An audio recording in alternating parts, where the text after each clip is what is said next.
Bienvenue dans cette seconde vidéo traitant du monde bipolaire au temps de la guerre froide. Lors de la précédente vidéo, nous avons répondu à la première partie de la problématique: pourquoi les États-Unis et l'URSS s'opposent-ils entre 1947 et 1991.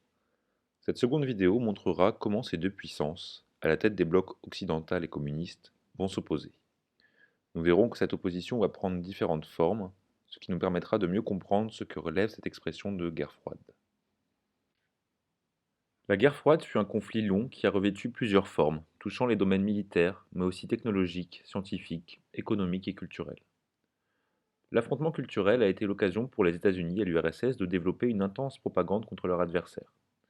La propagande américaine s'est par exemple appuyée sur le cinéma, pour dépeindre l'URSS comme un danger pour les Américains et le monde en général. Ce fut par exemple le cas au travers de films comme Rocky IV ou d'autres films visant à faire planer la crainte d'une invasion des États-Unis par l'URSS. Elle a aussi pu passer par d'autres types de productions culturelles, comme la littérature ou les comics. L'affrontement s'est ensuite porté sur le domaine scientifique et technologique, les États-Unis et l'URSS se livrant dès les années 1950 une course à l'espace. Durant longtemps, l'URSS a d'ailleurs eu l'avantage, envoyant dès 1957 le premier être vivant dans l'espace, en l'occurrence la chienne Laïka. En 1961, c'est le cosmonaute soviétique Yuri Gagarin qui est le premier homme à effectuer un vol spatial habité. Tout cela donne lieu à une intense propagande. En 1969, les États-Unis répliquent avec la mission Apollo 11. Pour la première fois, des hommes, en l'occurrence Neil Armstrong et Buzz Aldrin, mettent le pied sur la Lune. Mais si l'affrontement entre les deux grands est en partie symbolique, certaines crises diplomatiques provoquent de vives tensions, laissant craindre à plusieurs moments l'explosion d'un nouveau conflit armé mondial. L'Allemagne, et en particulier Berlin, est ainsi un lieu de confrontation entre les deux blocs. Tout d'abord, entre 1948 et 1949, lorsque les Soviétiques imposent le blocus sur Berlin-Ouest, la partie de la ville contrôlée par les Américains, les Britanniques et les Français, suite à la Seconde Guerre mondiale. Ensuite, en 1961, lorsque les autorités communistes décident de construire un mur traversant la ville afin d'éviter l'exode de Berlinois de l'Est vers l'Ouest. La Corée fut également un espace de tension, les États-Unis ayant soutenu la Corée du Sud durant la guerre qui s'y déroule entre 1950 et 1953 contre la Corée du Nord communiste, soutenue elle par la Chine et l'URSS. Enfin, la crise des missiles de Cuba, qui a lieu en 1962. Celle-ci a bien failli déclencher une guerre ouverte entre États-Unis et URSS suite à l'installation de missiles soviétiques sur cette île, pouvant atteindre les États-Unis. Néanmoins, aucune de ces crises, aussi vives soient-elles, n'entraîne une confrontation directe entre États-Unis et URSS. La raison est simple. Les deux puissances possèdent l'arme nucléaire. Les États-Unis depuis 1945, grâce au projet Manhattan, et l'URSS depuis 1949. La possession de ces armes par les deux pays leaders des blocs permet d'instaurer un équilibre de la terreur. Autrement dit, le fait de posséder cette arme destructrice permet d'éviter l'apparition d'un conflit ouvert, par crainte d'une destruction mutuelle. Suite à la crise des missiles de Cuba, moment où l'apparition d'un véritable conflit a semblé être une possibilité, États-Unis et URSS décident une désescalade, faisant entrer la guerre froide dans une phase de détente, d'apaisement des tensions. Pour matérialiser leur bonne volonté, ils s'engagent sur la voie de la limitation du développement des armes nucléaires, afin de limiter le risque que celles-ci soient utilisées et qu'elles se répandent dans le monde. La détente est également l'occasion d'effectuer des rapprochements entre les deux adversaires. Par exemple, en 1975 se déroule la première mission spatiale conjointe entre l'URSS et les États-Unis, la mission Apollo-Soyouz.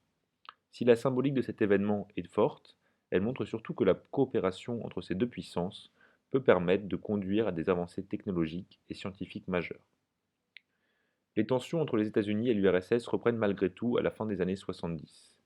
Mais l'arrivée au pouvoir de Mikhaïl Gorbatchev en 1985 en URSS va précipiter la chute de celle-ci et la fin de la guerre froide. Dès son arrivée au pouvoir, Gorbatchev annonce une ouverture économique et politique du bloc de l'Est afin de répondre aux difficultés économiques qui se multiplient. Il commence également à relâcher l'emprise de l'URSS sur les démocraties populaires d'Europe de l'Est. Au lieu de renforcer l'URSS, cela va au contraire provoquer sa chute. À la fin des années 80, les oppositions au communisme vont s'exprimer plus librement, tout d'abord dans les démocraties populaires qui vont progressivement abandonner le communisme. Le 9 novembre 1989, Le mur de Berlin est ainsi abattu par les citoyens est-allemands. C'est la fin du rideau de fer, la séparation entre l'Europe de l'Ouest et de l'Est. L'URSS est finalement dissoute le 25 décembre 1991. La guerre froide se termine alors officiellement. Mesdames, Messieurs, bonsoir. L'histoire retiendra peut-être que c'est le jour de Noël que l'Union soviétique a définitivement disparu. Son dernier représentant, Mikhail Gorbatchev, a annoncé sa démission ce soir à la télévision. Christine Lehéran nous dit en quels termes. Le visage grave mais déterminé, sur un ton très personnel, Mikhail Gorbatchev lit son testament politique pour mettre un terme à une situation qu'il ne peut accepter.